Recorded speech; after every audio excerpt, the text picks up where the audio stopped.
당신이 그 박지연 맞나요? 하버드에서 쫓겨난. 조용히 하세요.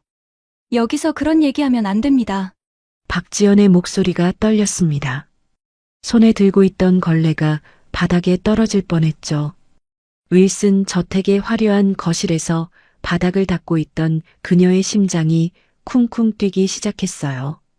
29살 박지연, 하버드 의대의 자랑이었던 그녀가 지금은 남의 집 가정부로 일하고 있었습니다. 마가렛 블레어가 입꼬리를 올리며 천천히 다가왔어요. 명품 샤넬 핸드백을 든 그녀의 눈빛에는 아기가 번뜩이고 있었죠. 아, 맞네요. 정말 당신이군요. 그때 의학연구소에서 그 일로. 지연은 재빨리 주위를 둘러봤습니다. 다행히 다른 직원들은 보이지 않았어요. 하지만 등 뒤로 느껴지는 마가렛의 시선이 따가웠죠. 목구멍이 바짝 말랐고 손끝이 차갑게 떨렸습니다. 죄송합니다. 급한 일이 있어서요. 지연은 청소 도구를 급하게 챙기며 그 자리를 벗어났어요. 복도로 향하는 발걸음이 빨라졌죠. 마가렛의 낮은 웃음소리가 뒤에서 따라왔습니다. 가슴이 쿵 떨어지는 기분이었어요. 어쩌다 이런 일이 벌어졌을까요? 그날 아침도 평소와 다르지 않게 시작되었습니다. 보스턴 외곽의 낡은 아파트 2층, 지연은 알람 소리에 눈을 떴어요. 벽지가 군데군데 벗겨진 좁은 방, 창문으로 들어오는 회색빛 새벽 공기가 차갑게 느껴졌죠. 침대 옆 작은 탁자 위에 놓인 병원비 고지서가 눈에 들어왔습니다. 어머니의 당뇨 치료비, 이번 달만 $1200. 지연의 얼굴이 어두워졌어요. 화장실 거울 앞에선 지연의 모습은 초라했습니다.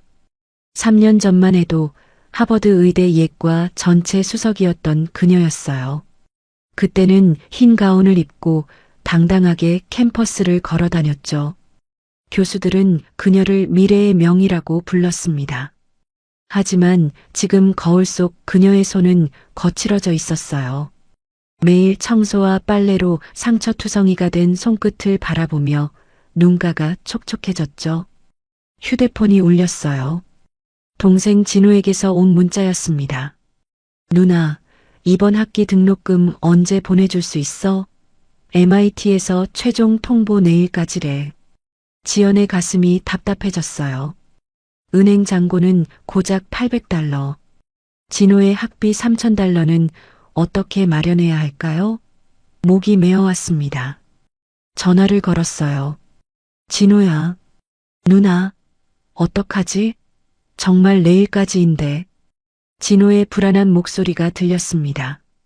23살 진호는 컴퓨터공학과에서 장학금을 받고 있었지만 생활비와 기숙사비는 따로 내야 했어요.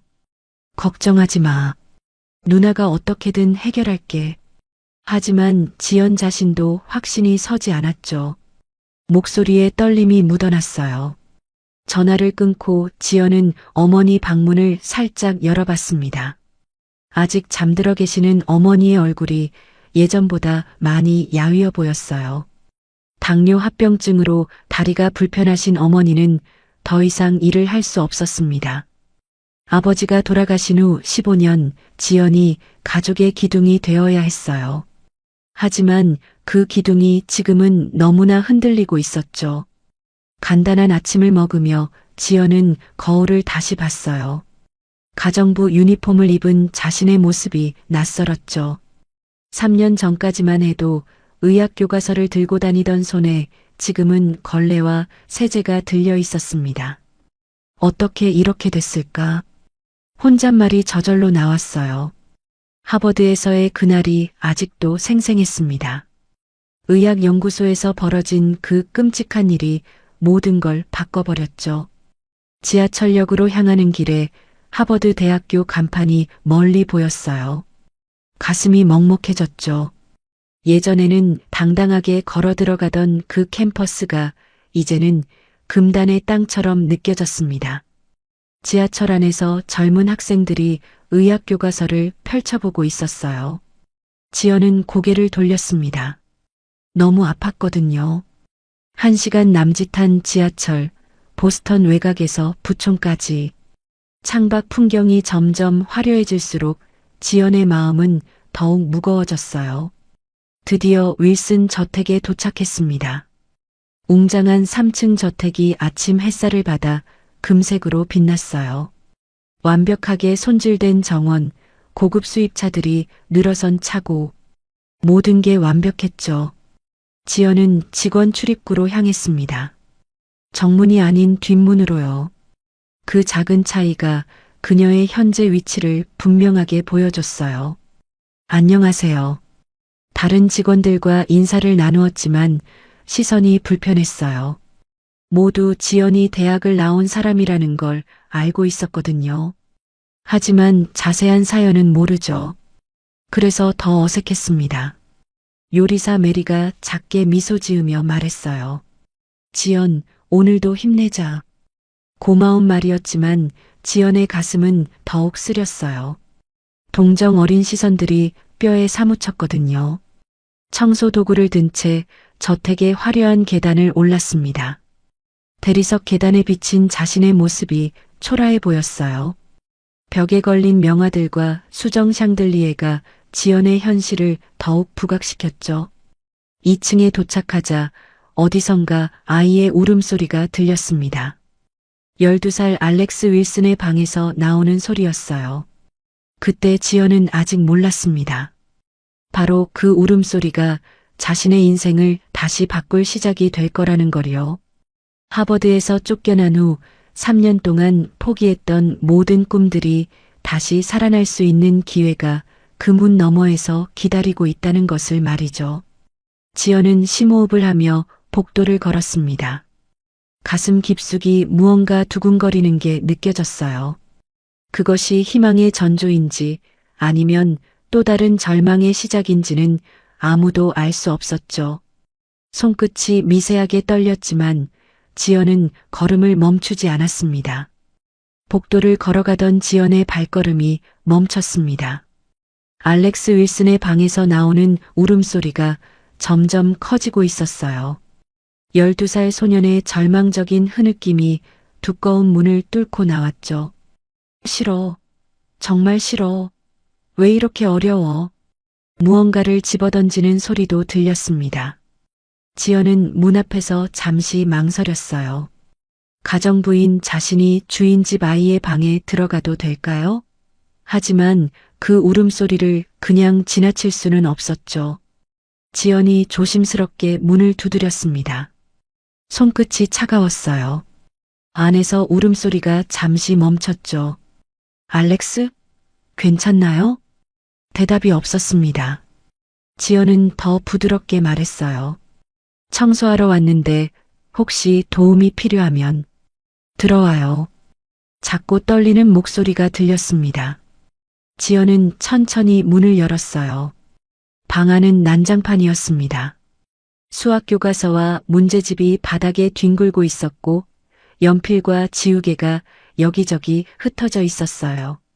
12살 알렉스는 책상에 얼굴을 묻은 채 어깨를 들썩이며 울고 있었죠. 지연의 가슴이 아팠습니다. 아이의 뒷모습이 너무나 절망적으로 보였거든요. 마치 3년 전 하버드에서 쫓겨났을 때의 자신 같았어요. 알렉스, 무슨 일이야? 지연이 조심스럽게 다가가며 물었습니다. 아이가 고개를 들었어요. 눈이 빨갛게 부어 있었죠. 수학이 너무 어려워요. 아무리 해도 모르겠어요. 알렉스의 목소리에 체념이 가득했습니다. 책상 위에는 분수 계산 문제들이 빼곡히 적혀 있었어요. 하지만 답란은 모두 비어 있거나 지우개로 문질러진 흔적만 가득했죠. 지난달에 온 선생님도 저를 포기했어요. 그전 선생님도 그 전전 선생님도 다 그랬어요. 아이의 목소리가 더욱 작아졌습니다. 지연은 가슴이 찡해왔어요. 자신도 한때는 모든 사람에게 포기당한 기분을 알고 있었거든요. 지연이 책상 위의 문제를 살펴봤습니다. 4분의 3 더하기 8분의 1은? 고등학교는 물론 대학에서 의학 통계학까지 전공한 그녀에게는 정말 쉬운 문제였어요. 하지만 12살 아이에게는 산 같은 벽이겠죠. 알렉스, 혹시 내가 조금 도와줄까? 지연이 조심스럽게 제안했습니다. 하지만 동시에 두려웠어요. 가정부 주제에 주인집 아이를 가르친다는 게 적절할까요? 정말요? 하지만 다른 선생님들도 다 포기했는데 알렉스의 눈에 희미한 기대감이 스쳤습니다. 지연은 아이 옆에 앉았어요. 그리고 연필을 들며 말했습니다. 알렉스, 분수가 뭔지 알아? 잘 모르겠어요. 그럼 이렇게 생각해보자. 네가 제일 좋아하는 음식이 뭐야? 초콜릿 케이크요. 처음으로 알렉스의 얼굴에 미소가 번졌어요. 지연이 종이에 동그라미를 그렸습니다. 자, 이게 커다란 초콜릿 케이크야. 그런데 이 케이크를 4조각으로 잘랐어. 동그라미를 4등분으로 나누며 설명했죠. 그 중에 3조각을 먹었다면 그게 바로 4분의 3이야. 전체 4조각 중에서 3조각 말이야. 알렉스의 눈이 반짝였습니다. 아, 그럼 8분의 1은? 똑똑하네. 그럼 또 다른 케이크가 있어. 이건 8조각으로 잘랐는데 한 조각만 먹은 거야. 지연이 또 다른 동그라미를 그리며 설명했어요. 아이의 얼굴이 점점 밝아지고 있었죠. 이제 이 2 케이크 조각을 합치려면 어떻게 할까? 크기가 다른 조각들을 합치려면. 어떻게 해요? 같은 크기로 만들어야 해. 마치 퍼즐 조각처럼 말이야. 지연은 2 동그라미를 모두 8등분으로 다시 그렸습니다. 4분의 3을 8등분으로 바꾸면 8분의 6이 돼. 왜냐하면 4조각 중 3조각이니까 8조각으로 바꾸면 6조각이 되거든. 알렉스가 집중해서 바라봤어요. 이해하려고 정말 애쓰고 있었죠. 그럼 8분의 6 더하기 8분의 1은? 8분의 7이요. 알렉스가 환호성을 질렀습니다. 난생 처음 수학 문제를 푼 거였어요. 지연의 가슴도 따뜻해졌죠. 와, 정말 맞아요? 그럼 네가 직접 푼 거야. 지연이 환하게 웃었습니다. 아이의 기쁨이 자신에게도 전해졌어요. 이런 느낌이 그리웠죠. 누군가를 가르치고 그 사람이 이해하는 순간의 기쁨 말이에요.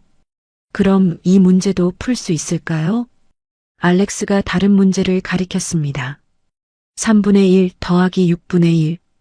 조금 더 어려운 문제였어요. 물론이지. 아까 배운 방법으로 해보자. 지연은 참을성 있게 다시 설명했습니다.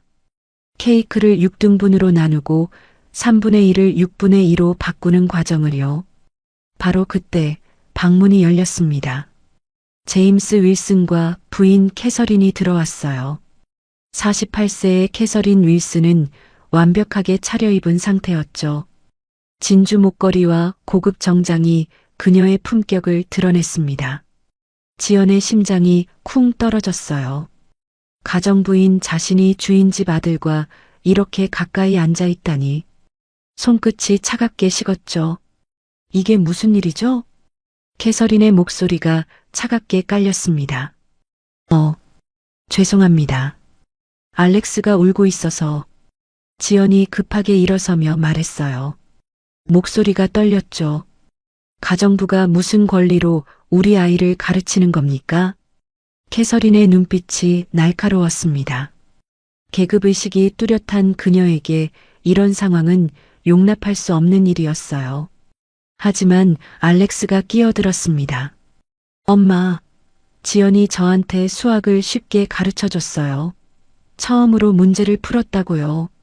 아이의 목소리에는 진심 어린 기쁨이 담겨 있었어요. 제임스 윌슨은 아무 말 하지 않았습니다. 52세의 그는 소프트웨어 회사를 운영하는 성공한 사업가였어요.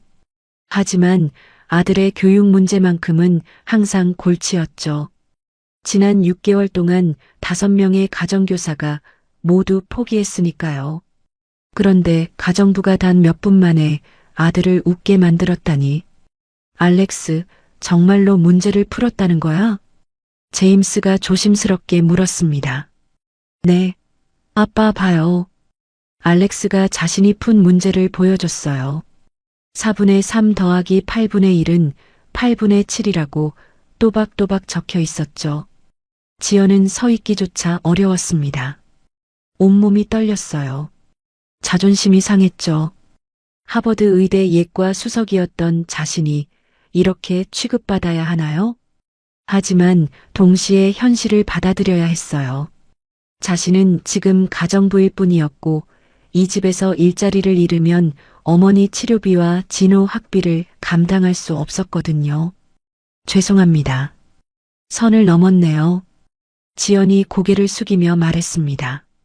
목이 메어왔어요. 안 돼요. 지연이 제일 잘 가르쳐줘요. 알렉스가 지연의 앞을 막아섰습니다. 다른 선생님들은 어려운 말만 했는데 지연이는 케이크로 설명해줬어요. 정말 이해하기 쉬웠다고요.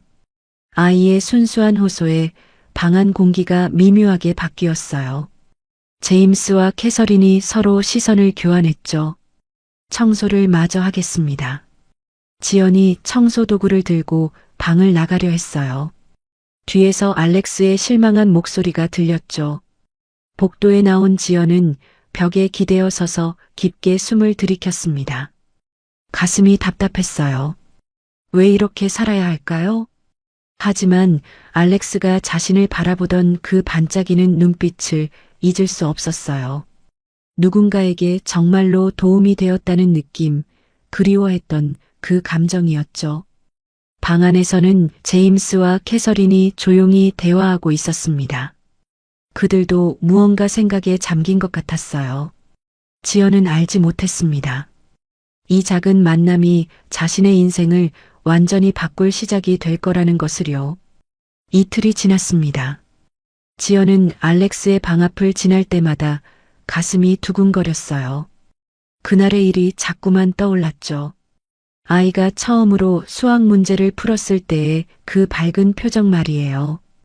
복도 청소를 하던 지연의 귀에 다시 익숙한 소리가 들렸습니다. 알렉스의 좌절스러운 한숨 소리였어요. 또 틀렸어. 왜 이렇게 어려워? 지연은 걸음을 멈췄습니다. 손에 들고 있던 걸레가 미세하게 떨렸어요. 도와주고 싶었지만 지난번 캐서린의 차가운 시선이 아직도 생생했거든요.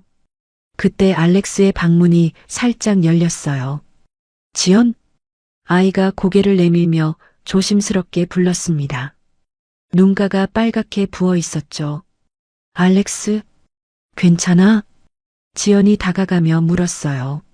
아이의 얼굴을 보니 가슴이 아팠습니다. 지연, 혹시 다시 도와줄 수 있어? 아무도 없을 때 말이야.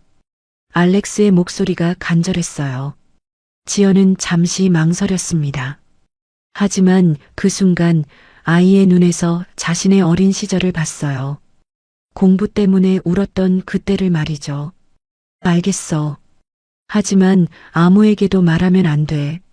그날부터 지연과 알렉스만의 비밀 수업이 시작되었습니다. 매일 오후 3시 다른 가족들이 바쁠 때를 노려서요. 지연은 청소를 핑계로 알렉스 방에 들어갔죠. 오늘은 뭘 배우고 싶어? 지연이 청소 도구를 한쪽에 두고 알렉스 옆에 앉았어요. 아이의 얼굴이 환하게 밝아졌습니다. 분수 곱셈이요. 선생님이 내일까지 숙제해오라고 했는데 책상 위에는 3분의 2 곱하기 4분의 1은? 라는 문제가 적혀 있었어요. 지연은 며칠 동안 알렉스를 관찰하며 중요한 사실을 발견했습니다. 아이가 단순한 계산 능력 부족이 아니라 학습 방식의 문제라는 걸 알았어요. 알렉스, 너는 이야기를 좋아하지? 네. 모험소설 정말 좋아해요. 그럼 수학도 이야기로 만들어 보자. 지연이 연필을 들고 그림을 그리기 시작했어요. 옛날 어느 왕국에 보물이 있었어. 그 보물은 3분의 2 크기의 상자에 들어 있었는데 이 상자를 4명의 용감한 기사들이 나눠 가져야 해. 그러면 한 명당 얼마나 가질 수 있을까? 지연이 상자 그림을 그리며 설명했어요. 알렉스의 눈이 반짝였죠. 나누기를 해야 하는 건가요? 맞아. 3분의 2 곱하기 4분의 1은 사실 3분의 1을 4등분하는 거야. 곱셈이지만 나누는 의미도 있어. 지연은 상자를 점점 작게 나누며 보여줬습니다. 알렉스가 완전히 집중하고 있었어요. 며칠 더 지나자 지연은 알렉스의 독특한 학습 패턴을 파악했습니다. 아이는 글자를 거꾸로 읽는 경향이 있었어요. 6을 9로, D를 B로 헷갈리곤 했죠. 알렉스, 혹시 글자가 뒤바뀌어 보일 때가 있어? 지연이 조심스럽게 물었습니다. 가끔요. 그래서 수학 문제 읽기가 어려워요. 아이가 고개를 숙이며 말했어요. 부끄러워하는 모습이었죠. 지연의 가슴이 찡했습니다. 이 아이는 바보가 아니었어요. 단지 다른 방식으로 세상을 보고 있을 뿐이었죠. 괜찮아. 그럼 우리만의 특별한 방법을 만들어 보자. 지연이 색깔 펜을 꺼냈습니다. 빨간색으로 중요한 숫자를 크게 쓰고 파란색으로 연산 기호를 표시했어요. 이제 숫자들이 춤을 추는 것처럼 보이지? 알렉스가 신기해하며 바라봤습니다. 색깔과 크기로 구분하니 훨씬 이해하기 쉬워 보였어요. 와, 이제 6이 9로 안 보여요. 아이의 목소리에 기쁨이 가득했습니다. 일주일이 지나자 변화가 나타나기 시작했어요. 알렉스가 숙제를 혼자 해오기 시작한 거였죠. 처음에는 반 정도만 맞았지만 점점 정답률이 높아졌습니다. 지연, 오늘 수학 수업에서 선생님이 칭찬해 주셨어요. 알렉스가 방으로 뛰어들어오며 소리쳤어요. 얼굴이 상기되어 있었죠. 정말? 어떤 칭찬을? 문제 푸는 방법이 창의적이라고 하셨어요. 지연도 덩달아 기뻤습니다. 아이의 행복한 모습을 보니 자신의 가슴도 따뜻해졌어요. 수학에 자신감이 생기자 알렉스는 다른 과목도 도움을 요청했습니다. 지연, 과학도 어려워요. 원소 주기율표를 외워야 하는데. 그럼 노래로 만들어 볼까? 지연이 제안했어요. 하버드에서 배운 기억법을 활용한 거였죠. 수소는 H, 헬륨은 히, 춤추는 리튬 리. 멜로디를 붙여 부르니 알렉스가 금세 따라했습니다. 어려운 화학 기호들이 재미있는 노래가 되었어요. 영어 단어도 마찬가지였습니다. 지연은 단어마다 재미있는 이야기를 만들어줬어요. 커레이저스는 용감하다는 뜻이야. 커러지에 OUS가 붙은 거지. 용기 있는 사자가 커레이저스하게 외치는 모습을 상상해봐. 2주가 지난 후 드디어 중간고사가 있었습니다. 지연은 알렉스보다 더 긴장했어요. 손바닥에 땀이 났죠. 시험 당일 아침 알렉스가 지연을 찾아왔습니다. 지연, 무서워요. 만약 또 망치면. 괜찮아. 네가 얼마나 열심히 했는지 알고 있어. 그냥 우리가 연습한 대로만 하면 돼. 지연이 아이의 어깨를 토닥여 주었어요. 마음속으로는 간절히 기도했죠. 3일 후 성적표가 나왔습니다. 알렉스가 집에 돌아오는 소리가 들렸는데 평소와 달리 조용했어요. 지연의 가슴이 철렁 내려앉았습니다. 그런데 갑자기 알렉스가 계단을 뛰어 올라오는 소리가 들렸어요. 지연, 아이가 방으로 뛰어 들어왔습니다. 손에 성적표를 들고 있었죠. 수학 C, 과학 B-, 영어 C요. 알렉스의 목소리가 떨렸습니다. 기쁨의 떨림이었어요. 그날 저녁 윌슨 가족의 저녁 식사 자리는 평소와 달랐습니다. 제임스와 캐서린이 알렉스의 성적표를 들여다보고 있었어요. 이게 정말 네 성적이야? 제임스가 믿을 수 없다는 표정으로 물었습니다. 지난 학기 모든 과목 F였던 아들이 갑자기 C와 B를 받았으니까요. 네, 정말 제 것이에요. 알렉스가 자랑스럽게 대답했어요. 캐서린이 의심스럽게 말했습니다. 혹시 누가 도와줬니? 이렇게 갑자기 성적이 오를 리 없어. 순간 알렉스가 망설였어요. 지연과의 약속이 떠올랐거든요. 아니요. 혼자 했어요. 아이가 거짓말을 했습니다. 지연을 지키기 위해서였죠. 바로 그때 현관 초인종이 울렸습니다. 집사가 들어와 말했어요. 마가렛 블레어 여사께서 오셨습니다. 캐서린의 얼굴이 밝아졌어요. 마가렛은 그녀의 오랜 친구이자 보스턴에서 가장 유명한 엘리트 교육 컨설턴트였거든요. 45세의 마가렛 블레어가 거실로 들어왔습니다. 완벽한 정장 차림에 날카로운 눈빛을 가진 여성이었어요. 캐서린, 오랜만이네요.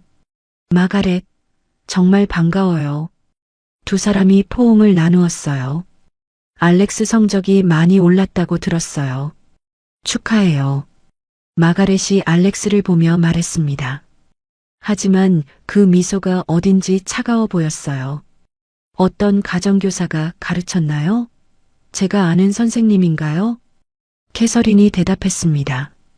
사실 아직 새 선생님을 구하지 못했어요.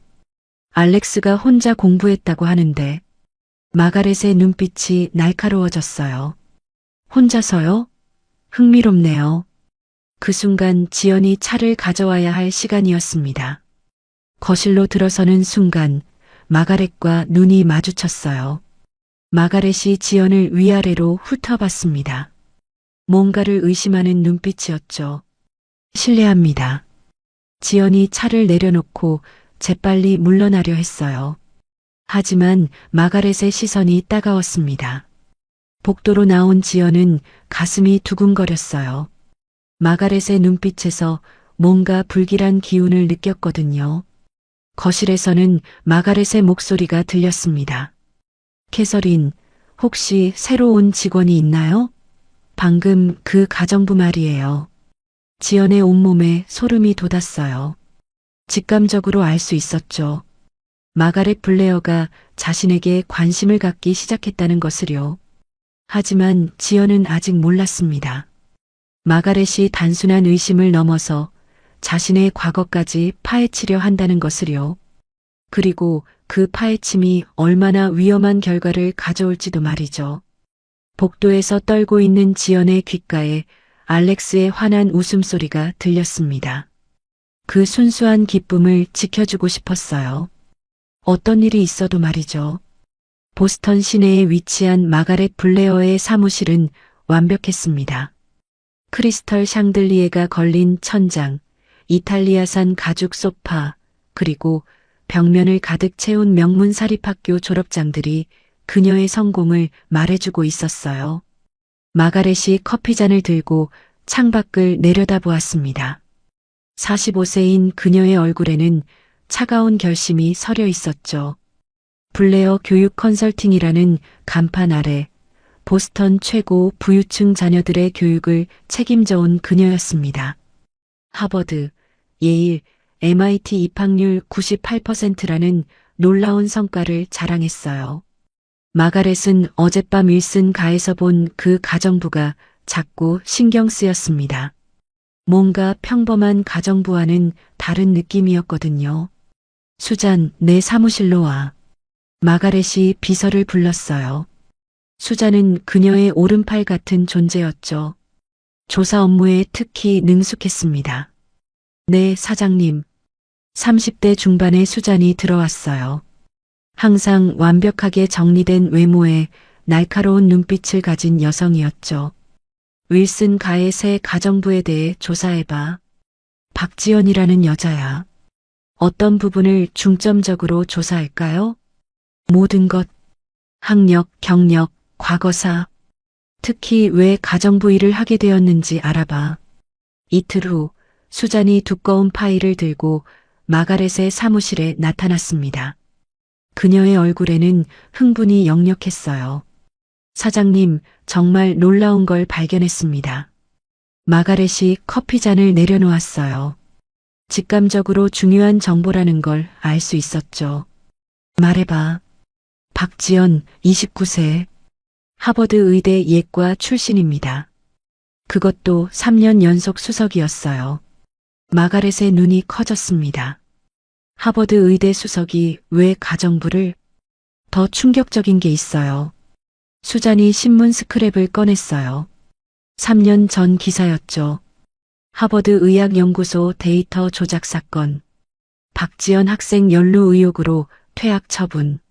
마가렛이 기사 제목을 읽으며 입가에 차가운 미소가 번졌어요. 계속 읽어봐. 수잔이 기사 내용을 요약했습니다. 박지연은 의학연구소에서 인턴으로 일하던 중 중요한 실험 데이터를 조작한 혐의를 받았어요.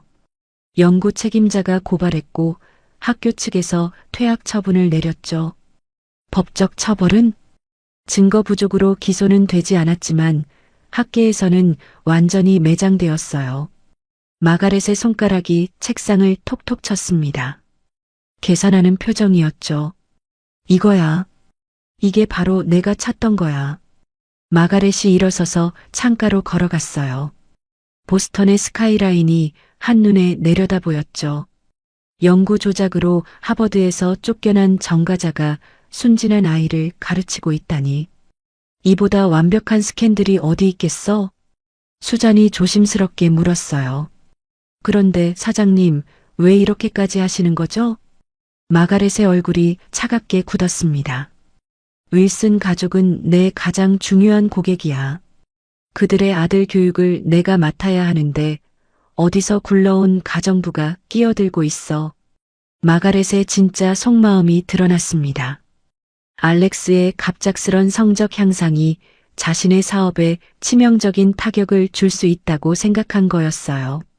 만약 가정부가 명문 교육 컨설턴트보다 아이를 잘 가르칠 수 있다는 소문이 퍼지면 어떻게 될까? 내 20년 경력이 물거품이 되는 거야. 마가렛이 주먹을 쥐었어요. 그녀의 블레어 교육 컨설팅은 연간 수백만 달러를 벌어들이는 사업이었거든요. 더 조사해봐. 박지연의 가족사, 현재 경제 상황까지 모두 알아내. 알겠습니다. 수잔이 나가자 마가렛은 휴대폰을 들었어요. 제임스에게 전화를 걸었죠. 제임스? 나야 마가렛. 오늘 저녁에 만날 수 있어? 알렉스에 관해서 중요한 이야기가 있어. 전화 너머로 제임스의 놀라는 목소리가 들렸어요. 무슨 일이야? 알렉스가 뭔가 문제라도. 전화로는 말하기 어려워. 집으로 갈게. 캐서린도 함께 있어야 해. 마가렛이 전화를 끊고 거울을 봤습니다. 완벽하게 정돈된 외모, 차가운 미소. 오늘 밤이 결정적인 순간이 될 거라는 확신이 섰어요. 그날 저녁 7시 마가렛이 윌슨 저택에 도착했습니다. 손에는 두꺼운 서류 봉투를 들고 있었어요. 거실에는 제임스와 캐서린이 기다리고 있었죠. 두 사람의 얼굴에 걱정이 역력했습니다. 마가렛, 도대체 무슨 일이야? 캐서린이 다급하게 물었어요. 앉으세요. 충격적인 이야기를 해야 해요. 마가렛이 소파에 앉으며 서류를 테이블 위에 펼쳤습니다. 여러분의 가정부 박지연에 대해서 아세요? 제임스가 고개를 갸우뚱했어요. 지연이? 성실한 직원이야. 무슨 문제라도 있나? 성실한 직원이요? 마가렛이 비웃듯 말했어요. 이 여자는 하버드에서 연구 조작으로 쫓겨난 전과자예요. 거실이 순간 조용해졌습니다. 캐서린의 얼굴이 창백해졌죠. 뭐라고? 여기 증거가 다 있어요. 마가렛이 신문 기사와 대학 공식 문서들을 보여줬어요. 제임스가 서류를 들여다봤습니다. 손이 미세하게 떨렸어요. 박지연, 하버드 의대 예과 수석, 연구 데이터 조작 혐의, 퇴학 처분, 말도 안 돼. 캐서린이 소리쳤어요. 우리 집에서 일하는 가정부가 하버드 출신이라고? 그것도 전과자라고? 더 심각한 건 이 여자가 알렉스를 가르치고 있다는 거예요. 마가렛의 목소리가 차갑게 식었습니다. 전과자를 우리 아이 곁에 둘 수는 없어요. 제임스는 말이 나오지 않았습니다. 최근 알렉스의 놀라운 변화가 지연 때문이었다는 걸 알고 있었거든요. 하지만 이런 과거가 있다니. 제임스, 당장 해고해야 해. 캐서린이 결연하게 말했어요. 연구 조작범이 우리 아들을 가르쳤다는 게 외부에 알려지면 어떻게 될지 생각해봐. 하지만 알렉스 성적이 그게 문제예요. 마가렛이 끼어들었어요.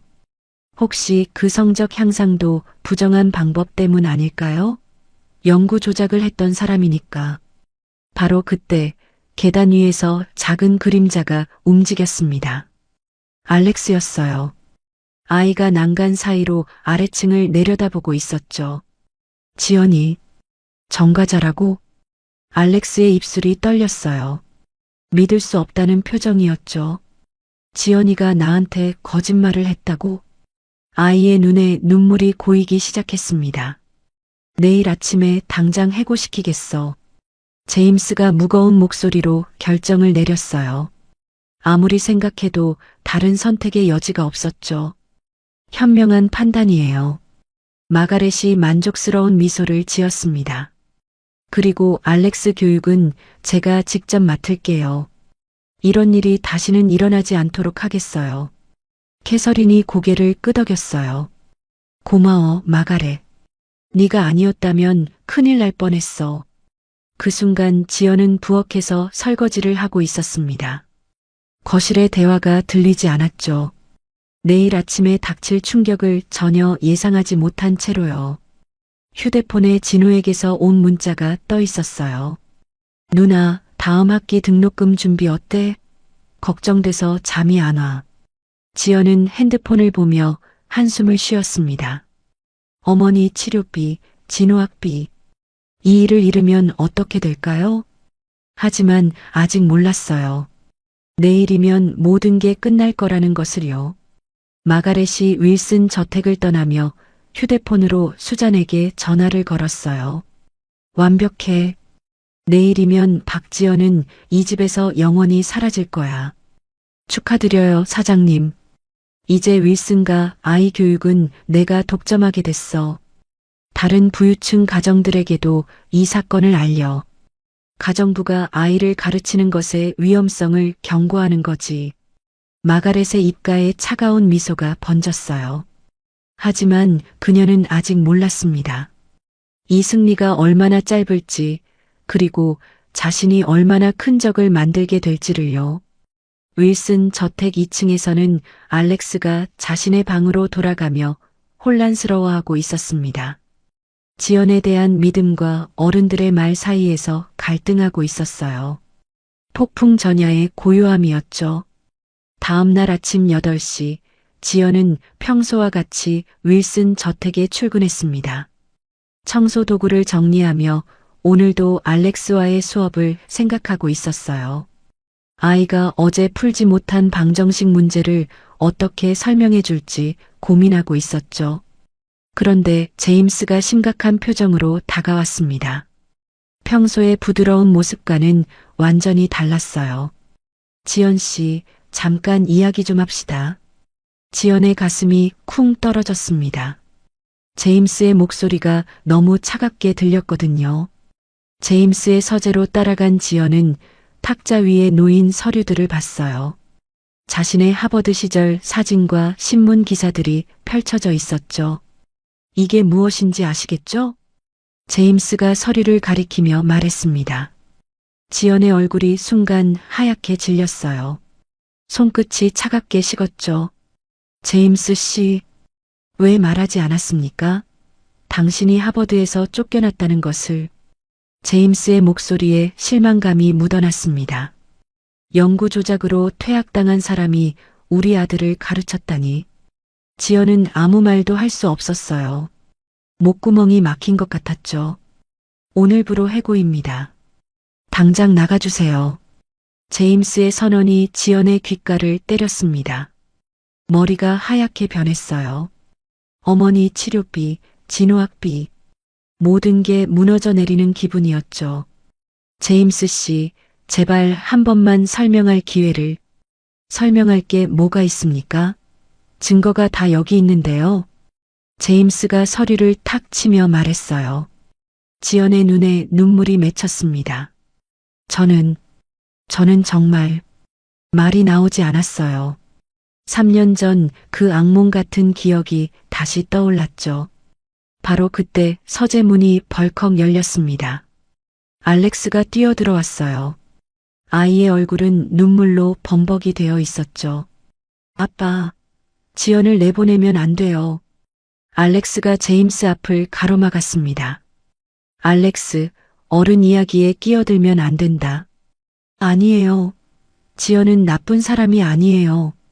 아이의 목소리가 울먹였어요. 지연을 바라보는 알렉스의 눈에는 여전히 믿음이 남아 있었죠. 지연, 정말이야? 정말 나쁜 일을 했어?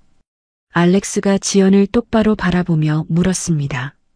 그 순수한 눈빛에 지연의 마음이 찢어지는 것 같았어요. 지연은 무릎을 꿇고 알렉스와 눈높이를 맞췄습니다. 손이 떨렸지만 아이를 안심시켜야 했어요. 알렉스, 이야기를 들어줄래? 아이가 고개를 끄덕였어요. 제임스도 조용히 지켜보고 있었죠.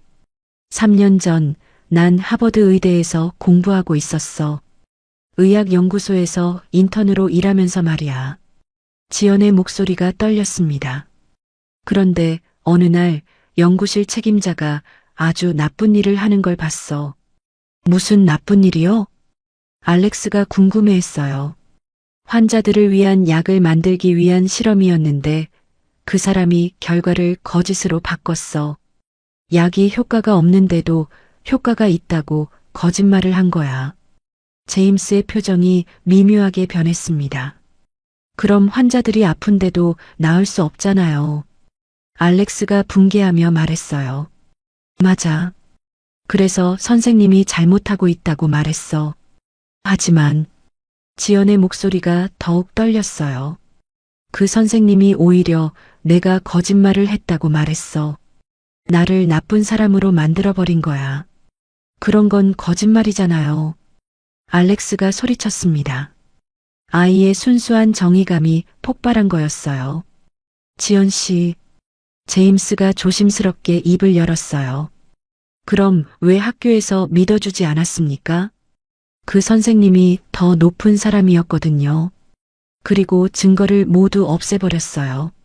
지연이 고개를 떨구며 말했습니다. 아무도 어린 학생인 내 말을 믿어주지 않았어. 오히려 내가 선생님을 모함했다고 생각했죠. 방안이 조용해졌어요. 제임스의 얼굴에 혼란이 스쳤습니다. 그럼 왜 변호사를 구하지 않았어요? 제임스가 물었어요. 돈이 없었어요. 아버지는 일찍 돌아가셨고 어머니는 아프셨거든요. 동생 진호도 대학 들어갈 나이였고 지연의 눈에서 눈물이 흘러내렸어요. 변호사를 구할 돈도 없었고 가족을 돌볼 시간도 없었어요. 그냥 모든 걸 포기할 수밖에 없었죠. 알렉스가 지연의 손을 꽉 잡았습니다. 지연은 잘못하지 않았어요. 그럼 왜 가정부가 되었어요? 제임스가 계속 물었어요. 지연은 깊게 숨을 들이쉬었습니다. 의사가 될 수는 없어도 누군가를 도울 수는 있다고 생각했어요. 도와준다고요? 네. 알렉스처럼 공부 때문에 힘들어하는 아이들을요. 지연이 알렉스를 바라보며 말했어요. 알렉스가 수학 문제를 풀었을 때 그렇게 기뻐하는 모습을 보니 다시 살아있다는 기분이 들었어요. 그때 캐서린이 서재로 들어왔어요. 어젯밤 마가렛의 말에 완전히 화가 나 있던 그녀였죠. 아직도 이 사람과 이야기하고 있어요? 하지만 알렉스가 어머니를 향해 소리쳤습니다. 엄마, 지연은 나쁜 사람이 아니야. 좋은 일을 하려다가 억울하게 당한 거라고. 캐서린이 당황했어요. 평소 조용한 알렉스가 이렇게 큰 소리를 내는 것을 본 적이 없었거든요. 엄마, 지연이 없으면 나는 다시 바보가 될 거예요. 알렉스의 말에 캐서린의 마음이 흔들렸어요. 지연이 나한테 수학은 어려운 게 아니라 재미있는 거라고 알려줬어요. 그리고 내가 똑똑하다고 말해줬어요. 아이의 목소리에 진심이 가득했어요. 다른 선생님들은 나를 문제아라고 했는데 지연만은 내가 특별하다고 했어요. 캐서린의 눈에도 눈물이 맺혔습니다. 제임스가 지연을 다시 바라봤어요. 이번에는 다른 시선이었죠. 지연 씨, 정말로 연구 조작을 하지 않았습니까? 맹세합니다. 제가 한 일은 환자들을 위해 진실을 말한 것 뿐이에요. 지연의 목소리에 진정성이 묻어났습니다. 그리고 알렉스를 가르친 것도 정말로 아이를 돕고 싶어서였어요. 다른 이유는 없습니다. 제임스는 지난 몇 주간 알렉스의 변화를 떠올렸어요. 아이가 얼마나 밝아졌는지, 공부를 얼마나 좋아하게 되었는지를요. 엄마, 아빠, 제발 지연을 내보내지 마세요. 알렉스가 두 손을 모으며 간절히 부탁했어요. 지연이 없으면 정말로 공부 못하는 바보가 될 거예요. 캐서린이 알렉스를 안아주었어요. 아들의 마음을 이제야 이해할 수 있었죠. 알렉스, 엄마가 미안해. 제임스도 지연 앞에 다가왔습니다. 지연 씨, 제가 성급했습니다. 이야기를 끝까지 들어보지도 않고 정말로 알렉스를 계속 가르쳐 주시겠습니까? 제임스가 조심스럽게 물었어요. 물론이에요. 알렉스는 정말 똑똑한 아이예요. 단지 다른 방법으로 배우는 것뿐이죠. 지연이 환하게 웃었습니다. 오랜만에 느끼는 안도감이었어요. 그럼 계속 우리 집에서 일해주세요. 하지만 이제는 가정부가 아니라 제임스가 잠시 말을 멈췄다가 계속했어요. 알렉스의 정식 개인 교사로요. 지연의 눈에서 기쁨의 눈물이 흘러내렸습니다. 알렉스가 지연을 꽉 안았어요. 지연, 정말 고마워. 하지만 지연은 아직 몰랐습니다. 마가렛 블레어가 이렇게 쉽게 포기할 사람이 아니라는 것을요. 더 큰 폭풍이 기다리고 있다는 것을 말이죠. 일주일 후 제임스는 지연을 자신의 서재로 불렀습니다. 이번에는 분위기가 완전히 달랐어요.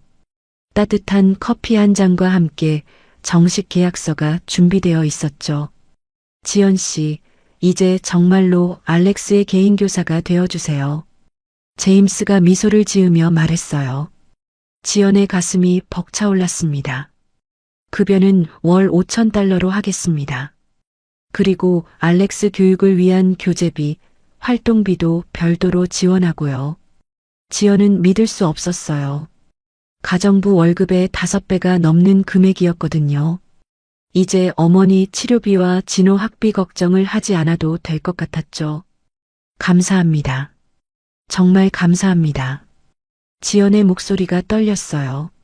지연은 알렉스를 위한 체계적인 교육 프로그램을 만들기 시작했습니다. 단순히 숙제를 도와주는 수준이 아니라 아이의 잠재력을 최대한 끌어내는 맞춤 교육이었어요. 알렉스의 방은 이제 작은 교실이 되었습니다. 화이트보드, 다양한 교육 자료, 실험 도구들로 가득했죠. 오늘은 분수를 소수로 바꾸는 걸 배워볼까? 지연이 화이트보드 앞에 서며 말했어요. 4분의 1을 소수로 바꾸려면 0.25요. 알렉스가 자신있게 대답했습니다. 예전 같으면 상상도 할 수 없는 모습이었어요. 한편 마가렛은 자신의 사무실에서 분노에 떨고 있었습니다. 윌슨 가족이 지연을 해고하지 않았다는 소식을 들었거든요. 말도 안 돼. 연구 조작범을 왜 계속 고용하는 거야? 마가렛이 책상을 주먹으로 내리쳤어요. 20년간 쌓아온 자존심이 무너지는 기분이었죠. 사장님, 어떻게 할까요? 수잔이 조심스럽게 물었어요. 포기할 생각 없어. 더 확실한 방법을 찾아야 해. 마가렛의 눈에 차가운 결심이 서렸습니다. 박지연이라는 여자를 완전히 매장시킬 방법을 찾아봐. 3주 후 알렉스에게 특별한 기회가 왔습니다. 보스턴 지역 중학생 과학 경시 대회였죠.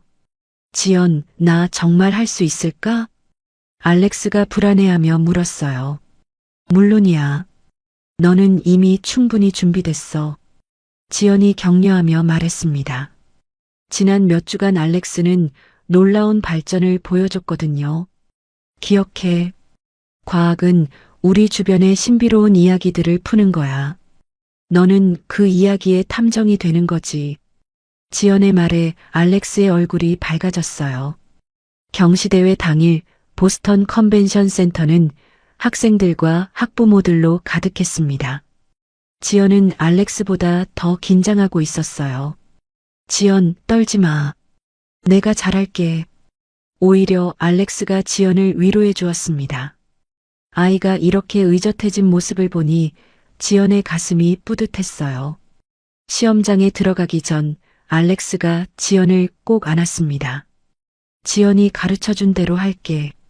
과학은 재미있는 이야기라고 했잖아. 2시간 후 결과 발표 시간이 되었습니다. 제임스와 캐서린도 와서 함께 기다리고 있었어요. 보스턴 지역 중학생 과학 경시대회 1등, 알렉스 윌슨. 사회자의 발표에 윌슨 가족 모두가 믿을 수 없다는 표정을 지었어요. 알렉스가 무대로 뛰어 올라가며 환하게 웃었죠. 지연의 눈에서 기쁨의 눈물이 흘러내렸습니다. 몇 달 전까지만 해도 공부를 포기했던 아이가 이제는 지역 최고가 되었으니까요. 다음 날 지역 신문에 큰 기사가 실렸습니다. 성적 부진하에서 과학영재로 알렉스 윌슨의 놀라운 변신. 기사에는 알렉스의 사연과 함께 지연에 대한 이야기도 나왔어요. 개인교사 박지연 씨의 혁신적 교육법이 주목받고 있다. 윌슨 저택으로는 축하 전화가 쏟아졌습니다. 하지만 동시에 다른 전화들도 걸려왔어요. 윌슨 씨, 혹시 알렉스 선생님을 우리 아이도 가르쳐 주실 수 있을까요? 보스턴 부유층 가정들에서 연락이 쏟아졌습니다. 모두 지연에게 과외를 부탁하고 싶어 했어요. 시간당 $200도 괜찮습니다. 우리는 $300까지 드릴 수 있어요. 점점 높아지는 과외비 제안에 제임스도 놀랐습니다. 지연 씨, 어떻게 하시겠어요? 다른 아이들도 가르치고 싶으세요? 제임스가 물었어요. 지연은 깊은 고민에 빠졌습니다. 더 많은 돈을 벌 수 있는 기회였지만 알렉스에게 소홀해질 수도 있었거든요. 알렉스, 너는 어떻게 생각해? 지연이 아이에게 물었어요. 지연이 다른 아이들도 도와주면 좋겠어. 나처럼 공부 때문에 힘들어하는 친구들이 많거든. 알렉스의 순수한 대답에 지연이 결정을 내렸습니다. 주말에만 다른 아이들을 가르치겠어요. 알렉스가 1순위니까. 마가렛의 사무실로는 취소 전화가 걸려왔습니다. 블레어 교육 컨설팅이요? 죄송하지만 계약을 취소하려고 합니다. 박지연 선생님께 아이를 맡기기로 했거든요. 한 통화가 끝나자마자 또 다른 취소 전화가 걸려왔어요. 이번 달 매출이 30% 감소했습니다. 수잔이 보고했어요. 마가렛의 얼굴이 일그러졌죠. 박지연이라는 여자 때문에 내 20년 사업이 무너지고 있어. 사장님, 이제 어떻게 하시겠어요? 수잔이 조심스럽게 물었어요. 더 강력한 방법이 필요해. 마가렛이 서랍에서 두꺼운 파일을 꺼냈습니다. 박지연의 하버드 시절을 더 깊이 파헤쳐봐. 연구 조작 사건만으론 부족해. 어떤 걸 찾아야 할까요? 뭐든지. 그 여자를 완전히 무너뜨릴 수 있는 더 큰 스캔들을 찾아봐. 마가렛의 눈에 아기가 번뜩였어요. 지연은 성공하고 있었지만 마음 한구석이 불안했습니다. 너무 빨리 유명해지는 것이 오히려 위험할 수도 있다는 생각이 들었거든요. 어느 날 밤 알렉스가 지연을 찾아왔어요. 지연, 요즘 왜 걱정스러워 보여? 아니야. 그냥 좋은 일이 계속 일어나서 믿어지지 않을 뿐이야. 지연이 억지로 웃으며 말했어요. 지연이 최고야. 아무 걱정하지 마. 알렉스의 순진한 위로에 지연은 미소를 지었지만 가슴속 불안은 사라지지 않았어요. 그때 진우에게서 전화가 왔습니다. 누나, 장학금 받았어. MIT에서 성적 우수 장학금을. 진호의 기쁜 목소리에 지연의 마음이 따뜻해졌어요. 정말? 진호야, 축하해. 누나 덕분이야. 누나가 학비 걱정 안 하게 해줘서 공부에 집중할 수 있었어. 그리고 엄마 건강도 많이 좋아지셨어. 병원비 걱정이 없어지니까 스트레스가 줄어든 것 같아. 지연은 정말 기뻤습니다. 자신의 노력이 가족 모두에게 도움이 되고 있다는 걸 느꼈거든요. 하지만 동시에 책임감도 더 무거워졌어요. 이제 더 많은 사람들이 자신을 의지하고 있었으니까요. 그날 밤 지연은 창밖을 바라보며 생각했습니다. 3년 전 모든 것을 잃었을 때는 절망뿐이었는데 이제는 새로운 희망이 생겼어요. 하지만 최근 일들이 너무 잘 풀리고 있어서 오히려 불안했습니다. 3년 전의 경험이 그녀에게 가르쳐 준 것이 있었거든요. 인생이 너무 순조로울 때일수록 예상치 못한 시련이 찾아올 수 있다는 것을요. 특히 어젯밤 윌슨 저택에서 마가렛이 자신을 바라보던 그 차가운 시선이 자꾸 떠올랐어요. 뭔가 좋지 않은 감정이 담겨 있었거든요. 너무 예민한 건가? 지연이 중얼거렸어요. 하지만 직감이 말해주고 있었습니다. 조심해야 한다고요. 이번에는 달랐습니다. 알렉스라는 든든한 지지자가 있었고 제임스 가족의 신뢰도 있었어요. 혼자가 아니었습니다. 이번에는 잘 해낼 거야. 지연이 작게 중얼거렸어요.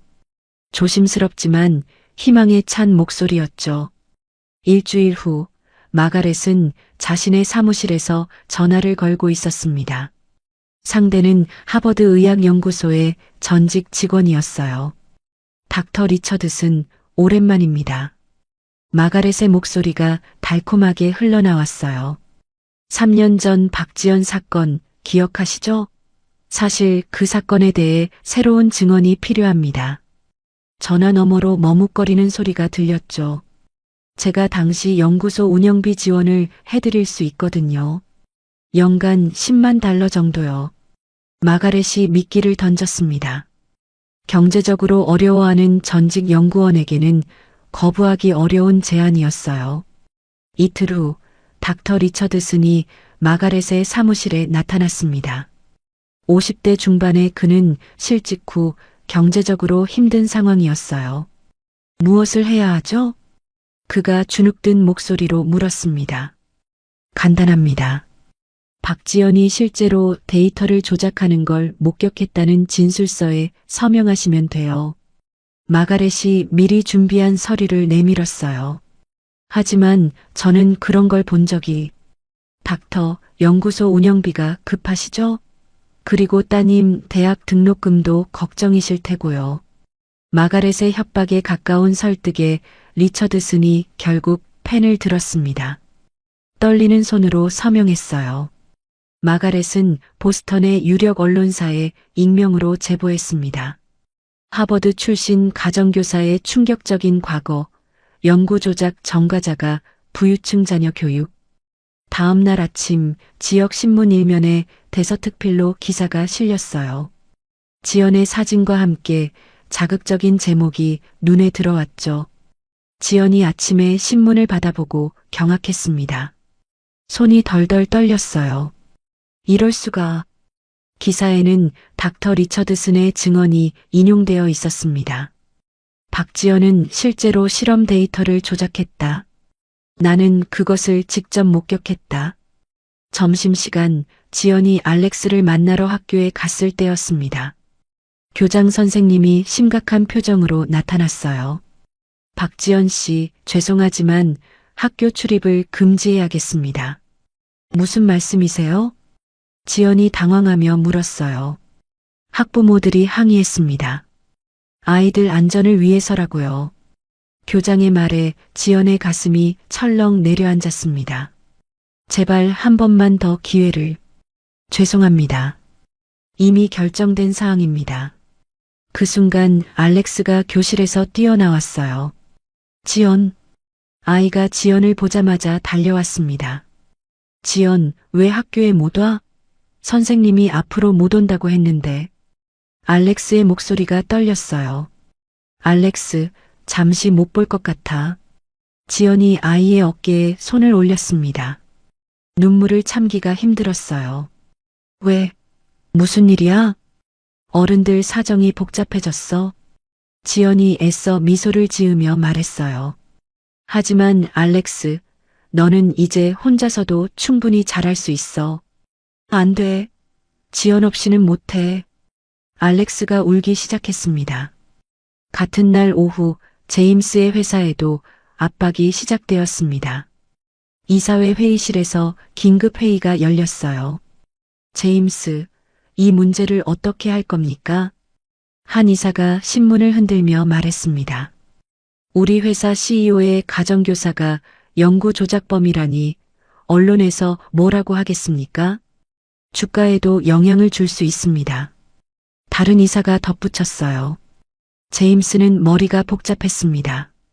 회사의 명성과 지연에 대한 신뢰 사이에서 갈등하고 있었어요. 그날 저녁 윌슨과의 저녁 식사는 무거웠습니다. 캐서린이 신문을 식탁에 던지며 말했어요. 이제 됐어? 내가 뭐라고 했어? 캐서린, 아직 사실인지 확인되지 않았어. 제임스가 말했지만 목소리에 확신이 없었어요. 확인되지 않았다고? 증인까지 나왔는데? 캐서린의 목소리가 높아졌습니다. 지연을 당장 해고해야 해. 알렉스가 갑자기 일어나며 소리쳤어요. 엄마, 지연은 나쁜 사람이 아니야. 알렉스, 어른 이야기에 끼어들면 안 돼. 엄마가 틀렸어. 지연은 정말 좋은 사람이라고. 지연의 휴대폰에는 취소 전화가 쏟아졌습니다. 박 선생님, 죄송하지만 과외를 중단하겠습니다. 아이 안전이 우선이라서요. 언론에 나온 기사를 보니 한 통화가 끝나자마자 또 다른 취소 전화가 걸려왔어요. 지연의 얼굴이 점점 창백해졌죠. 하루 만에 모든 학생이 떠났습니다. 월 수입이 완전히 사라진 거였어요. 그날 밤 지연은 통장을 확인했습니다. 잔고는 고작 $1200. 다음 달 어머니 병원비와 진호 생활비를 감당하기에는 턱없이 부족했어요. 진호에게서 문자가 왔습니다. 누나, 인터넷에 누나 기사가 떠 있어. 정말 괜찮아? 지연은 답장을 보낼 수가 없었어요. 뭐라고 말해야 할지 몰랐거든요. 어머니에게서도 전화가 왔습니다. 지연아, 무슨 일이야? 이웃 사람들이 이상한 얘기를 하는데. 엄마, 걱정하지 마세요. 괜찮아요. 지연이 거짓말을 했습니다. 마가렛은 만족스러운 미소로 뉴스를 보고 있었습니다. 지연에 대한 부정적 보도가 계속 나오고 있었어요. 완벽해. 이번에는 정말로 끝이야. 수잔이 보고했습니다. 박지연의 모든 과외가 취소되었고 윌슨가에서도 해고 압박이 거세집니다. 좋아. 이제 윌슨가 아이 교육은 내가 다시 맡게 될 거야. 마가렛이 승리를 확신하며 말했어요. 일주일이 지나자 알렉스에게 변화가 나타났습니다. 다시 숙제를 하지 않기 시작했어요. 알렉스, 왜 숙제를 안 했니? 담임 선생님이 물었습니다. 모르겠어요. 하기 싫어요. 알렉스의 목소리가 풀이 죽어 있었어요. 수학 시험에서는 다시 낙제점을 받았습니다. 예전의 F학점으로 돌아간 거였죠. 제임스와 캐서린은 심각하게 걱정하기 시작했어요. 지연은 제임스에게 마지막으로 전화를 걸었습니다. 제임스 씨, 한 번만 더 기회를 주세요. 지연 씨, 제임스의 목소리가 괴로웠어요. 저는 정말로 그런 일을 하지 않았습니다. 제발 믿어주세요. 지연 씨, 죄송합니다. 회사 상황도 있고. 제임스가 전화를 끊었습니다. 지연의 마지막 희망이 사라진 순간이었어요. 지연은 자신의 아파트에서 무릎을 안고 앉아 있었습니다. 3년 전처럼 모든 것이 무너져 내리고 있었어요. 왜 또 이런 일이? 눈물이 볼을 타고 흘러내렸습니다. 하지만 이번에는 포기할 수 없었어요. 알렉스라는 소중한 아이가 있었거든요. 다음 날 지연이 마트에 갔을 때 사람들의 시선이 따가웠어요. 수군거리는 소리도 들렸죠. 저 사람 신문에 나온 그 사람 아냐? 연구 조작한 그 교사? 아이들 가르치는 사람이 그런 일을 했다니. 지연은 급하게 마트를 나왔습니다. 사회적으로 완전히 매장당한 기분이었어요. 그날 밤 지연은 알렉스가 준 편지를 다시 읽었습니다. 아이가 과학경시대회에서 상을 받은 후 써준 편지였어요. 지연 선생님, 선생님이 없었다면 저는 바보로 남았을 거예요. 선생님은 제 영웅입니다. 지연의 가슴에 다시 희망이 타올랐어요. 알렉스를 위해서라도 포기할 수 없었습니다. 이번에는 내가 진실을 밝혀낼 거야. 지연이 결연하게 다짐했습니다. 절망 속에서도 포기하지 않는 의지가 남아 있었어요. 하지만 어떻게 진실을 증명할 수 있을까요? 모든 증거가 자신에게 불리하게 조작된 상황에서 말이에요. 일주일이 지난 어느 날 저녁, 제임스는 서재에서 알렉스의 성적표를 들여다보고 있었습니다. 모든 과목이 다시 F로 떨어져 있었어요. 지연이 떠난 후 겨우 일주일 만에 일어난 변화였죠. 이상해. 제임스가 중얼거렸어요. 만약 지연이 정말로 부정한 방법을 썼다면 아이가 이렇게 급격히 성적이 떨어질 이유가 없었거든요. 캐서린이 서재로 들어왔습니다. 알렉스가 또 울고 있어요. 지연을 찾는다고. 캐서린, 혹시 우리가 잘못 판단한 건 아닐까? 제임스의 말에 캐서린이 놀랐어요. 무슨 소리예요? 증거도 다 있잖아요. 하지만 알렉스의 변화를 봐. 지연이 정말 나쁜 사람이었다면. 제임스가 말꼬리를 흐렸습니다. 그때 알렉스가 서재로 뛰어들어왔어요. 아이의 얼굴은 눈물범벅이었죠. 아빠, 지연을 다시 불러와줘요. 알렉스, 지연 없으면 나 정말 바보가 될 거야. 알렉스가 아버지에게 매달렸습니다. 지연은 나쁜 사람이 아니에요. 절대 아니라고요. 아이의 절실한 호소에 제임스의 마음이 흔들렸어요. 12살 아이가 이렇게까지 누군가를 믿는다는 것이 의미가 있을 거라고 생각했거든요. 그날 밤 제임스는 잠을 이루지 못했습니다. 지연의 진실한 눈빛이 자꾸 떠올랐어요. 그리고 알렉스가 변화하는 모습도 말이죠. 새벽 5시 제임스는 결심했습니다. 직접 확인해보자. 그는 휴대폰을 들고 사립탐정회사에 전화를 걸었어요. 잭슨 탐정사무소입니다. 제임스 윌슨입니다. 급한 조사를 의뢰하고 싶은데요. 제임스의 목소리에 결연함이 묻어났습니다.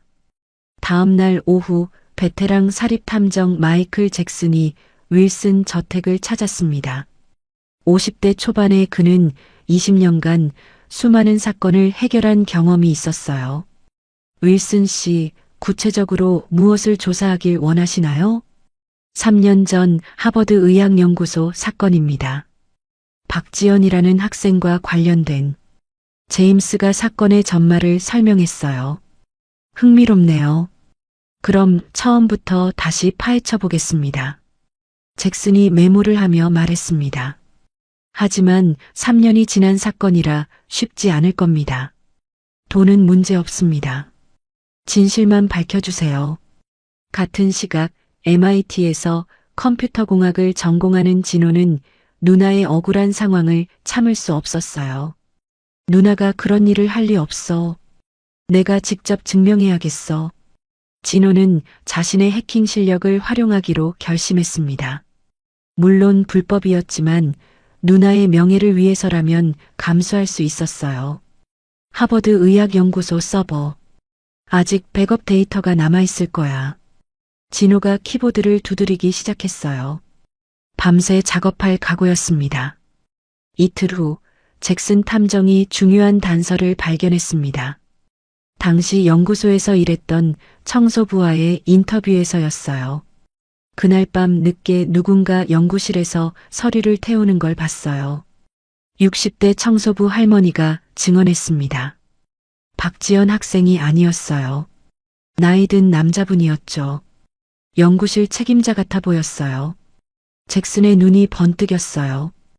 혹시 그때 태운 서류가 뭔지 아세요? 정확히는 모르지만 컴퓨터 출력물 같았어요. 아주 많았어요. 한편 진호는 마침내 하버드 의학연구소의 백업 서버에 접근했습니다. 있다. 진호가 흥분하며 소리쳤어요. 3년 전 삭제된 파일들의 복구본을 찾은 거였죠. 데이터를 분석해보니 충격적인 사실이 드러났습니다. 실제 데이터 조작은 연구소 책임자인 닥터 헤이든이 한 것이었어요. 누나가 이걸 발견했구나. 그래서 누나를 제거하려고. 진호의 손이 떨렸습니다. 누나가 얼마나 억울했을지 상상이 갔거든요. 잭슨 탐정은 닥터 헤이든을 직접 찾아갔습니다. 현재 다른 연구소에서 일하고 있던 그는 탐정의 방문에 당황했어요. 무슨 일로 오셨나요? 3년 전 박지연 학생 사건에 대해 묻고 싶습니다. 헤이든의 얼굴이 순간 굳었어요. 그 일은 이미 끝난 일인데요. 정말 그 학생이 데이터를 조작했나요? 잭슨의 날카로운 질문에 헤이든이 머뭇거렸습니다. 물론입니다. 증거도 있었고, 하지만 그의 목소리에 확신이 없었어요. 잭슨은 닥터 리처드슨도 다시 찾아갔습니다. 최근 거짓 증언을 한 그 사람 말이에요. 리처드슨 박사, 솔직하게 말씀해 주세요. 무슨 말씀인지. 마가렛 블레어로부터 돈을 받으셨죠? 잭슨이 은행 거래 내역을 보여주자 리처드슨의 얼굴이 창백해졌어요. 그건 박지연이 데이터를 조작하는 걸 본 적 없으시죠? 저는 리처드슨이 더 이상 거짓말을 할 수 없었어요. 잭슨은 진호가 발견한 데이터와 자신의 조사 결과를 종합했습니다. 진실이 명확해졌어요. 닥터 헤이든이 연구 데이터를 조작했고 지연이 이를 발견했습니다. 헤이든은 자신의 범죄를 숨기기 위해 지연에게 누명을 씌웠어요. 그리고 3년 후 마가렛이 사업을 위해 거짓 증인까지 매수한 것이었죠. 이제 모든 퍼즐이 맞춰졌어. 잭슨이 만족스러운 미소를 지었습니다. 잭슨이 윌슨 저택을 다시 찾았을 때는 결정적인 증거들을 모두 들고 있었어요. 윌슨 씨, 놀라운 사실을 발견했습니다. 말씀해 주세요. 제임스가 긴장하며 들었어요. 박지연은 무죄입니다. 오히려 정의를 위해 싸우다가 누명을 쓴 거였어요. 잭슨이 모든 증거를 제시하며 설명했습니다. 제임스의 얼굴이 점점 굳어졌어요. 자신이 얼마나 큰 실수를 저질렀는지 깨달았거든요. 캐서린도 함께 이야기를 들었습니다. 증거가 너무나 명확해서 부정할 수 없었어요. 그럼 우리가 지연을 잘못 대했다는 거예요? 그뿐만 아니라 마가렛이 우리를 이용한 거예요. 제임스가 분노하며 말했습니다. 당장 지연에게 사과해야 해요. 캐서린의 목소리가 떨렸어요. 죄책감이 밀려왔거든요. 알렉스에게 진실을 알려주자 아이가 환호성을 질렀습니다. 내가 맞았어. 지연이 나쁜 사람이 아니라고 했잖아. 알렉스, 네가 끝까지 믿어줘서 고마워. 제임스가 아들을 안아주었어요. 이제 지연을 다시 만날 수 있어? 물론이지. 그리고 이번에는 제대로 사과할 거야. 제임스는 마가렛에게 전화를 걸었습니다. 마가렛, 당신이 한 일을 모두 알았어. 무슨 소리예요? 마가렛이 당황하며 물었어요. 거짓 증인 매수, 증거 조작. 모든 걸 다 알고 있어. 제임스의 목소리가 차갑게 식었습니다. 당신을 법적으로 처벌할 거야. 전화 너머로 마가렛의 당황하는 소리가 들렸어요. 모든 증거가 준비되었습니다. 이제 지연의 명예를 회복시킬 차례였어요. 제임스는 변호사와 언론사에 연락을 취했습니다. 진실을 세상에 알릴 준비를 시작한 거였죠. 지연 씨, 이번에는 우리가 당신을 지켜드리겠습니다. 제임스가 혼잣말로 다짐했어요. 이제 모든 것을 바로잡을 시간이었습니다. 진호도 MIT에서 누나에게 전화를 걸었어요. 누나, 곧 모든 게 해결될 거야. 내가 증거를 찾았어. 지연은 아직 이 모든 일을 모르고 있었습니다. 하지만 곧 놀라운 반전이 시작될 거였어요. 일주일 후 하버드 대학교 조사위원회 회의실은 긴장감으로 가득했습니다. 잭슨 탐정이 제출한 결정적 증거들이 테이블 위에 펼쳐져 있었어요. 이 모든 자료를 검토한 결과 조사위원장이 무거운 목소리로 말을 시작했습니다. 박지연 학생에게 씌워진 혐의는 완전히 누명이었습니다. 회의실이 조용해졌어요. 3년간 지속된 거짓이 마침내 밝혀진 순간이었죠. 진짜 범인은 당시 연구소 책임자였던 닥터 제이슨 헤이든이었습니다. 위원장이 헤이든의 범죄 증거를 하나씩 제시했어요. 같은 날 오후 FBI 요원들이 헤이든의 현재 직장을 찾았습니다. 연구 데이터 조작 및 증거 인멸 혐의였어요. 닥터 제이슨 헤이든 체포합니다. 요원이 수갑을 채우며 말했습니다. 헤이든의 얼굴이 창백해졌어요. 이제 와서 무슨 3년 전 조작한 데이터, 모든 증거가 복구되었습니다. 헤이든은 더 이상 변명할 수 없었어요. 3년간 숨겨온 진실이 드러난 거였죠. 주변 동료들이 충격에 빠진 표정으로 바라봤습니다. 한편 마가렛은 자신의 사무실에서 변호사와 긴급 회의를 하고 있었습니다. 상황이 심각하게 돌아가고 있었거든요. 블레어 여사, 뇌물 공여 혐의가 확실합니다. 변호사가 심각하게 말했어요. 리처드슨이 모든 걸 자백했어요. 은행 계좌 추적 결과도 나왔고요. 마가렛의 손이 떨렸습니다. 20년간 쌓아온 모든 것이 무너져 내리고 있었어요.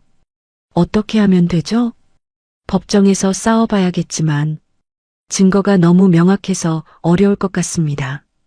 다음 날 아침 모든 언론이 일제히 보도했습니다. 충격.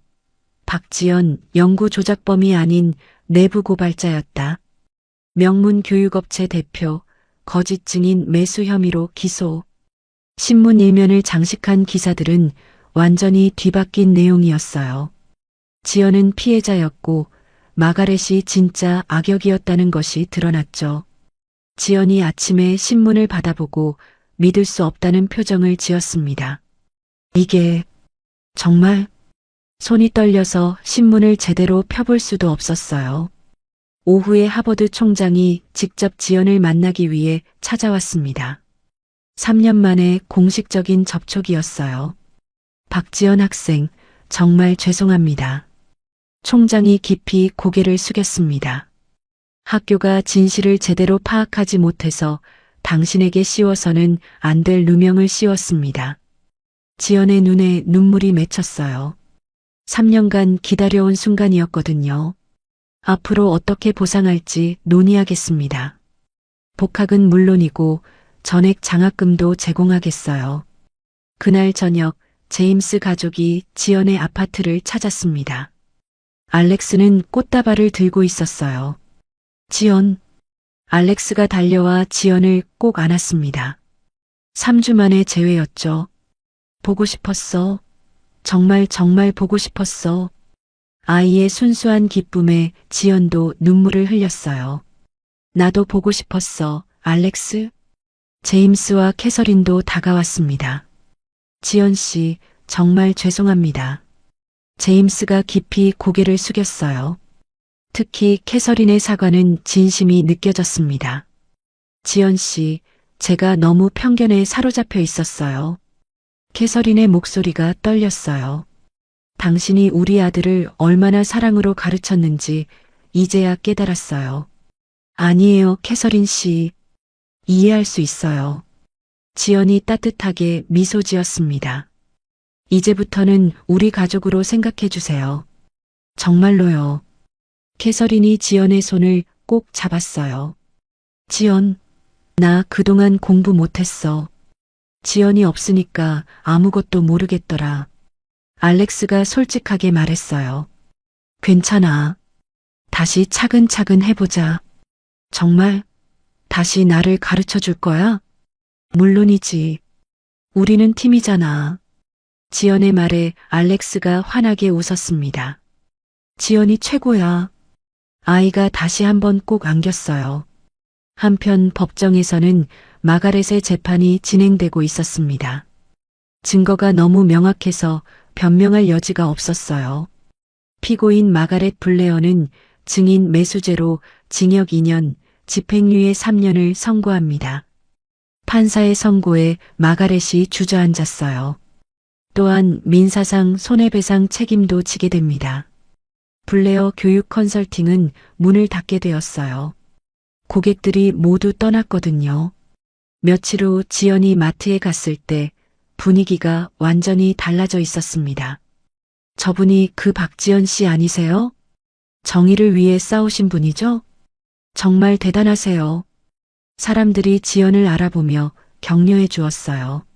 3주 전의 차가운 시선과는 정반대였죠. 지연은 여전히 어색했지만 마음이 따뜻해졌어요. 지연의 휴대폰에는 사과 전화가 쏟아졌습니다. 선생님, 정말 죄송해요. 다시 아이를 가르쳐 주실 수 있나요? 언론 보고 진실을 알았어요. 우리가 너무 성급했네요. 하루 만에 모든 학생이 다시 돌아오겠다고 했어요. 오히려 더 많은 학비를 제한하는 가정도 있었죠. 하지만 지연은 신중하게 생각해 봐야 했어요. 하버드 복학 제안도 있었거든요. MIT에서 진호가 친구들에게 자랑하고 있었어요. 내 누나야. 정의를 위해 싸운 영웅이지. 와, 해킹으로 증거 찾아낸 것도 네가? 그럼 우리 누나는 정말 대단한 사람이야. 진호의 얼굴이 자랑스러움으로 빛났어요. 지연이 어머니를 병문안 갔을 때 어머니의 얼굴이 한결 밝아져 있었어요. 지연아, 엄마가 얼마나 자랑스러운지 몰라. 엄마, 힘들 때 포기하지 않고 버텨줘서 고마워. 어머니의 건강도 많이 좋아졌어요. 스트레스가 줄어든 덕분이었죠. 이제 정말 괜찮을 것 같아. 지연은 여러 선택지를 놓고 고민했습니다. 하버드 복학, 의사의 꿈, 그리고 교육자로서의 길. 알렉스, 내가 하버드에 다시 가면 어떻게 생각해? 지연이 의사가 되고 싶다면 해야지.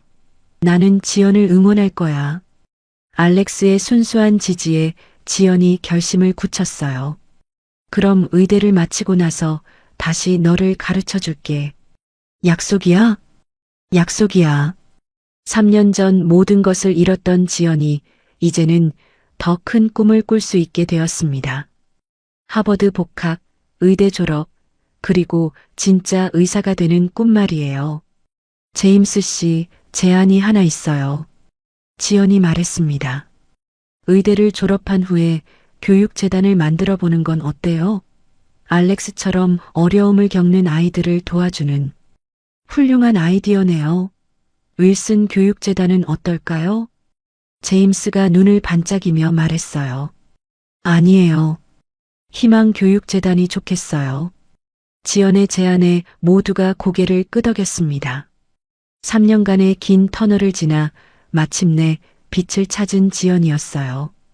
이제 정말로 새로운 시작이었습니다.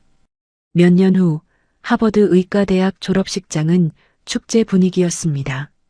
지연이 박사 학위복을 입고 무대 위에 서 있었어요. 3년 전 억울하게 쫓겨났던 그곳에서 당당히 졸업하는 순간이었죠. 박지연 의학 박사. 사회자가 호명하자 관객석에서 큰 박수가 터졌습니다.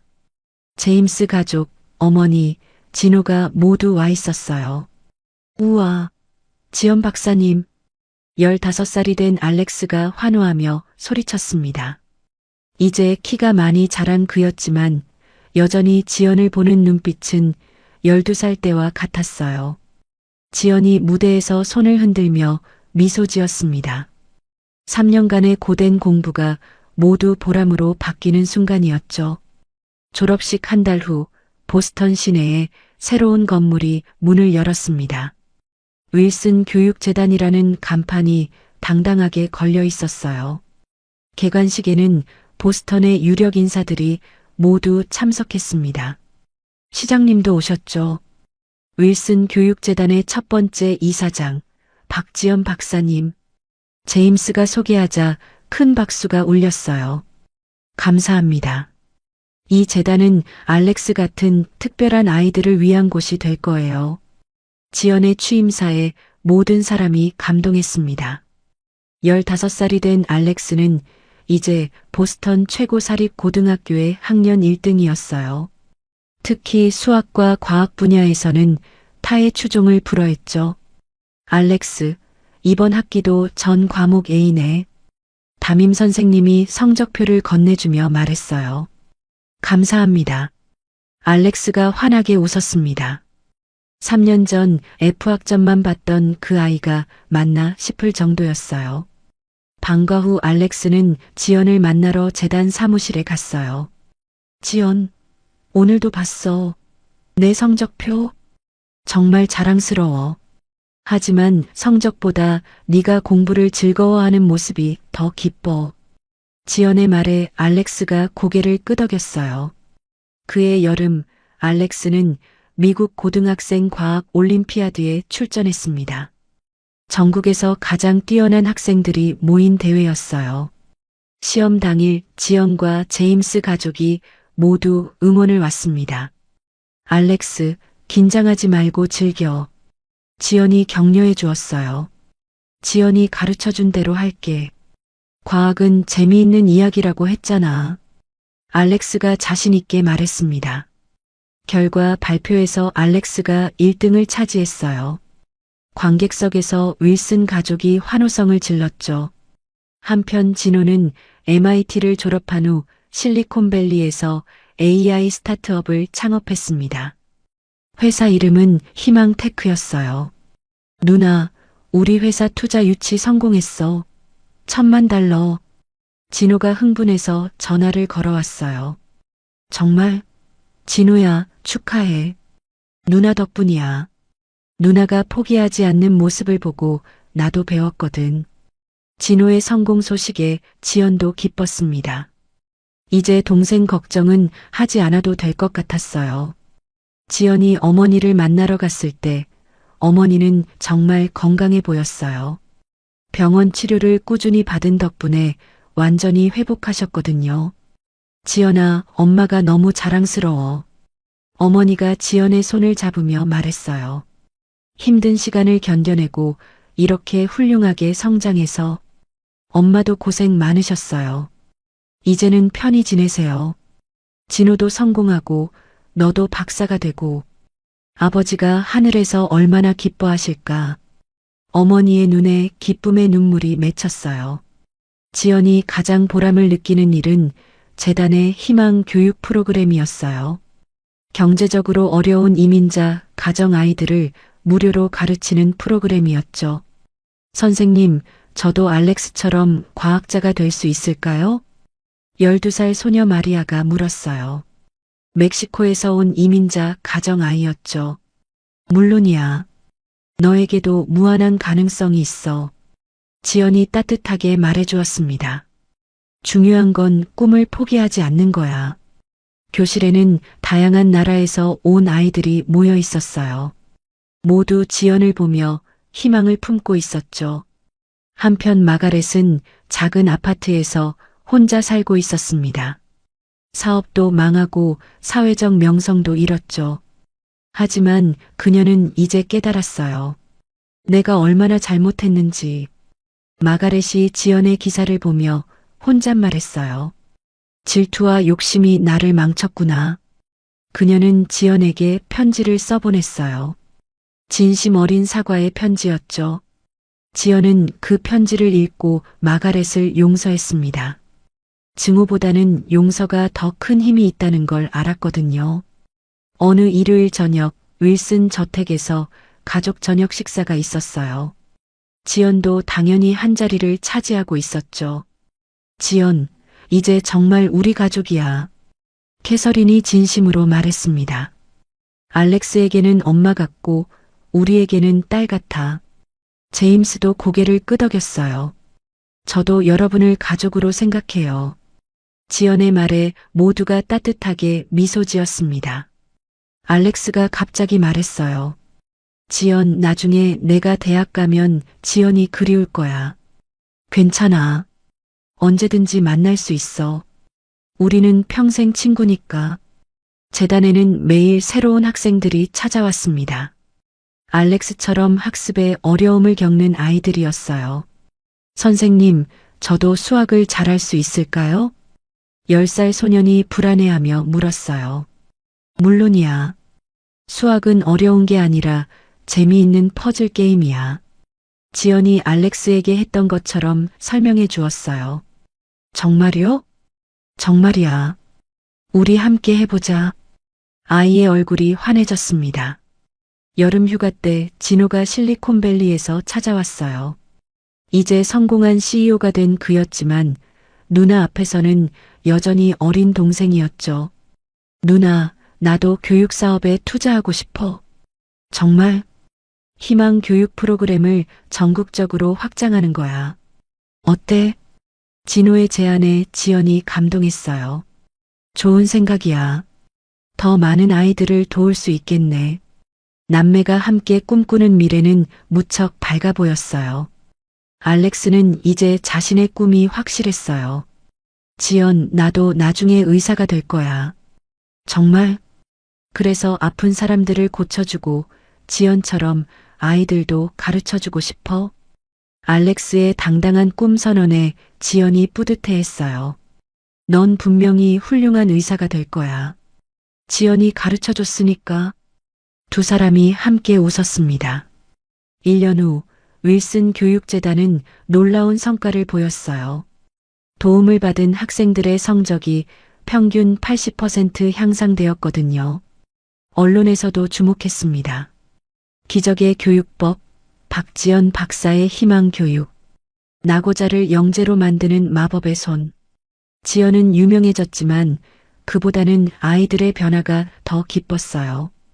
어느 저녁 지연은 재단 사무실에서 창밖을 바라보고 있었습니다. 보스턴의 야경이 아름답게 펼쳐져 있었어요. 진호가 전화를 걸어왔어요. 누나, 희망 교육 프로그램 전국 확장 승인 떨어졌어. 정말? 이제 전국의 아이들이 누나 같은 선생님을 만날 수 있게 될 거야. 지연의 가슴이 벅차올랐습니다. 더 많은 아이들에게 희망을 줄 수 있다니요. 그날 밤 지연은 일기를 썼습니다. 3년 전 모든 것을 잃었다고 생각했을 때 나는 몰랐다. 그것이 새로운 시작의 신호라는 것을. 가장 어두운 순간이 때로는 가장 밝은 미래로 가는 문이 될 수 있다는 것을. 지연이 펜을 내려놓고 미소 지었어요. 창밖에서는 알렉스가 보내온 문자가 도착했습니다. 지연, 좋은 꿈 꿔. 내일 또 재미있는 수학 문제 준비해 둘게. 15살이 되어서도 여전히 순수한 알렉스였어요. 지연은 휴대폰을 내려놓고 하늘을 바라봤습니다. 별들이 반짝이고 있었어요. 아버지, 딸이 잘 살고 있어요. 그리고 많은 사람들에게 도움이 되고 있어요. 지연이 하늘의 아버지에게 말했습니다. 때로는 가장 어두운 순간이 가장 밝은 미래의 시작이 됩니다. 지연의 이야기가 그것을 증명해 주었어요. 포기하지 않는 마음, 진실을 향한 용기, 그리고 다른 사람을 사랑하는 마음이 있다면 어떤 어려움도 극복할 수 있다는 것을 말이에요. 지연의 새로운 인생이 이제 막 시작되었습니다. 오늘 지연이의 이야기 어떠셨나요? 이야기가 재밌으셨다면 구독과 좋아요 부탁드려요. 그리고 지금 이 순간 어디서 무엇을 하며 들어주고 계신지 댓글로 나눠주세요. 여러분의 이야기도 궁금하거든요. 여러분 가정에 따뜻한 행복이 가득하시길 바라며 오늘도 시청해 주셔서 감사합니다.